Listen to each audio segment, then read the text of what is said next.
Prolog. Tak ada yang benar-benar tahu kapan jalan itu mulai lapar. Orang-orang hanya tahu, setiap tahun, ada saja yang tak pernah sampai di tujuan. Mereka bilang, itu karena kelalaian, tikungan tajam, atau remblong. Tapi para tetua desa yang tinggal di pinggir alas roban tahu satu hal yang tak pernah diucapkan keras-keras. Bahwa jalan itu bernapas. Kabut di sana bukan sekadar kabut. Ia menyimpan nama-nama. Nama orang-orang yang tak pernah pulang, yang terjerat di antara akar dan arwah.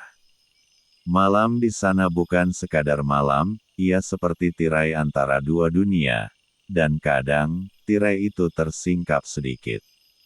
Ada yang bersumpah mendengar gamelan di tengah kabut. Ada yang melihat bayangan penari tanpa wajah melintas di depan truk. Dan ada pula yang menemukan mobil terparkir rapi di tepi jurang, mesin mati, tanpa pengemudi, tapi radio masih menyala, menyiarkan suara samar. Aku masih di sini. Alas roban bukan sekadar jalur lintas utara. Ia adalah jalan tua yang ditinggal janji.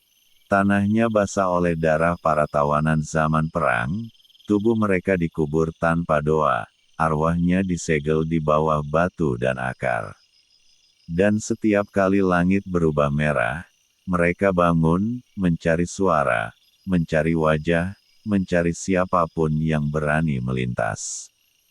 Maka jika suatu malam kau berkendara melintasi alas roban, dan kabut mulai turun meski langit masih cerah, jangan berhenti. Jangan menatap kaca spion. Dan bila radio tiba-tiba menyala sendiri, dengarkan baik-baik. Karena mungkin, malam itu, jalan sedang memanggil namamu. Bab 1. Kabut dari Utara. Aku masih ingat jelas malam itu, malam ketika langit di atas alas roban berwarna merah darah. Tahun 1993. Aku baru saja diterima kerja di sebuah perusahaan angkutan logistik di Semarang, dan malam itu aku harus mengantarkan barang ke Jakarta menggunakan truk sewaan.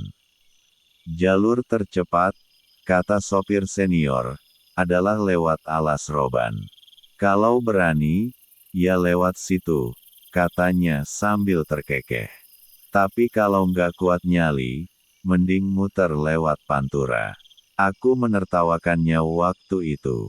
Bagiku, semua cerita soal alas roban hanyalah mitos. Jalan hutan yang sunyi, kabut tebal, tikungan tajam, itu bukan tempat hantu, tapi tempat orang lengah dan celaka. Namun malam itu, aku belajar bahwa ada hal-hal yang tak bisa dijelaskan hanya dengan logika. Jam menunjukkan pukul 11 malam ketika aku sampai di gerbang utara alas roban. Angin lembab berhembus pelan, membawa aroma tanah basah dan daun lapuk. Jalan menanjak perlahan, diapit tebing batu di kiri dan jurang hitam di kanan. Kabut turun begitu cepat, menelan cahaya lampu depan trukku sampai hanya menyisakan jarak pandang beberapa meter. Aku menyalakan radio untuk mengusir sepi. Tapi bahkan siaran dangdut dari AM itu terdengar aneh, seperti suara dari jauh, bergema, serak, dan bergetar. Lalu, saat aku hendak menyalakan rokok, radio itu tiba-tiba mati.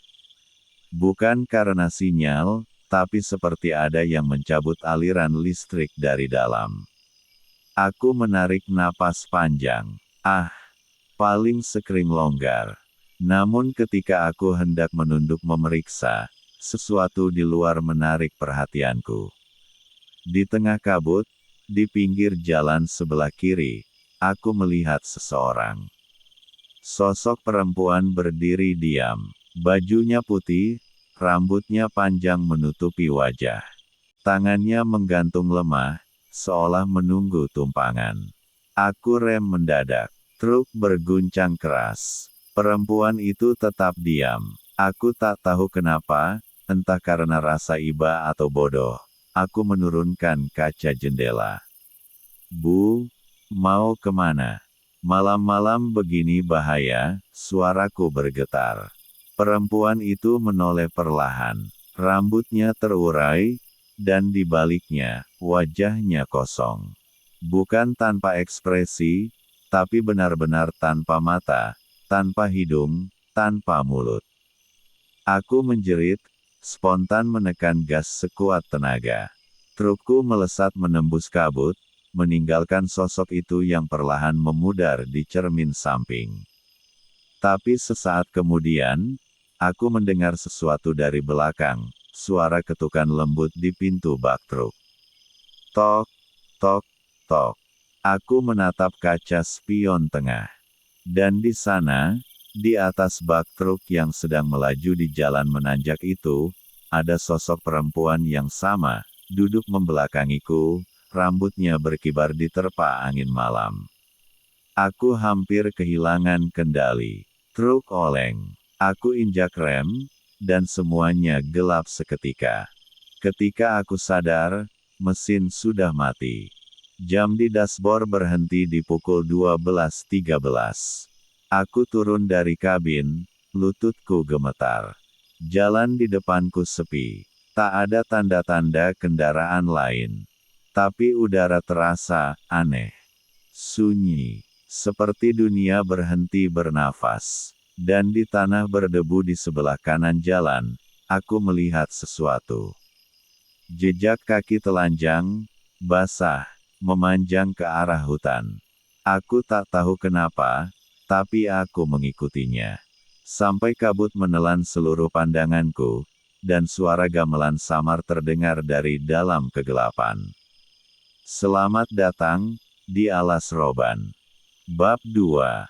Jalan tanpa ujung. Aku berjalan pelan mengikuti jejak kaki itu. Langkahku berat, seperti diseret oleh sesuatu yang tak terlihat. Di atas, langit masih berwarna merah tua, bukan merah matahari terbenam, tapi merah yang aneh, seperti bara api yang tak padam.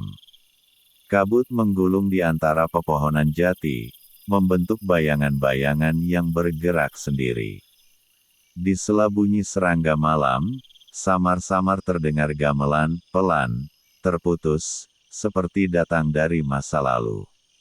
Aku mencoba memanggil, "Halo, siapa di sana?" Tak ada jawaban. Hanya angin yang menembus daun, membawa aroma dupa dan tanah basah. Semakin jauh aku melangkah, semakin aku sadar, hutan ini tidak seperti yang kulihat dari jalan tadi. Tak ada jalan setapak, tak ada papan penunjuk. Tapi anehnya, jejak kaki itu tetap jelas, seolah menungguku untuk mengikuti. Sampai akhirnya aku tiba di sebuah tempat terbuka. Sebuah lapangan kecil di tengah hutan, diterangi cahaya pucat dari langit yang memantul di kabut. Dan di sana, berdiri sebuah bangunan tua, seperti rumah joglo yang sudah lama ditinggalkan. Dinding kayunya lapuk, atapnya separuh runtuh, dan pintu depannya terbuka sedikit, bergoyang ditiup angin. Aku menelan ludah. Entah kenapa, tubuhku melangkah mendekat, meski pikiranku berteriak agar aku berbalik. Ketika aku melewati ambang pintu, udara di dalam berubah dingin. Bukan dingin biasa, dingin yang menggigit tulang, seperti udara di ruang mayat. Lantai kayunya berderit di setiap langkahku. Di sudut ruangan, kulihat sesuatu tergantung di langit-langit. Sebuah lampu teplok yang masih menyala redup, padahal jelas tak ada yang menyalakan. Lalu aku mendengar bisikan, pelan, dekat. "Kenapa kau datang, nak?" Aku membeku. Suara itu berasal dari belakangku. Perlahan aku menoleh, dan melihat seorang kakek tua berdiri di ambang pintu belakang, mengenakan kain lusuh dan belangkon yang robek di sisi. Matanya tajam, tapi sorotnya kosong, seperti menembus tubuhku. Aku tersesat, Pak, kataku terbata. Kakek itu tidak menjawab. Ia berjalan perlahan ke arah meja kayu di tengah ruangan, lalu duduk. Tangannya gemetar saat menyalakan rokok linting. Asapnya berputar aneh, membentuk lingkaran-lingkaran yang tak pecah. Aku sudah lama di sini, ujarnya pelan. Banyak yang datang, tapi tak banyak yang pulang. Aku menelan ludah. Maksudnya, ia menatapku, dan senyumnya perlahan berubah menjadi dingin. Alas Roban tidak suka orang sombong. Asap knalpotmu sudah memanggil mereka. Tiba-tiba lampu teplok padam. Gelap total. Dari luar, terdengar langkah kaki banyak sekali, seperti orang berbaris di atas tanah lembek. Lalu suara perempuan tertawa, tapi bukan tawa bahagia. Tawa itu berat, parau, dan datang dari segala arah sekaligus. Aku mundur, tubuhku gemetar. Siapa itu? Tak ada jawaban. Lalu, sesuatu menyentuh pundakku. Dingin, licin. Aku menoleh cepat, dan di sana, hanya ada bayangan tinggi berdiri menempel di dinding, lebih tinggi dari manusia manapun yang pernah kulihat. Bayangan itu bergerak meski aku diam, melengkung, memanjang ke arahku seperti tangan. Aku berlari keluar sekuat tenaga. Tapi ketika aku melewati pintu depan, dunia di luar tidak sama lagi. Jalan yang tadi kulewati hilang. Yang tersisa hanyalah hutan, dan di kejauhan, cahaya lampu trukku masih menyala, tapi truk itu terbalik di tengah jalan, pintu kabinnya terbuka, dan seseorang sedang berdiri di sampingnya. Sosok perempuan bergaun putih, yang sama, tanpa wajah, dan di tangannya kini ada sesuatu, plat nomor trukku. Kau tidak seharusnya datang malam ini. Suara itu bergema di kepalaku, sebelum kabut menelan semuanya.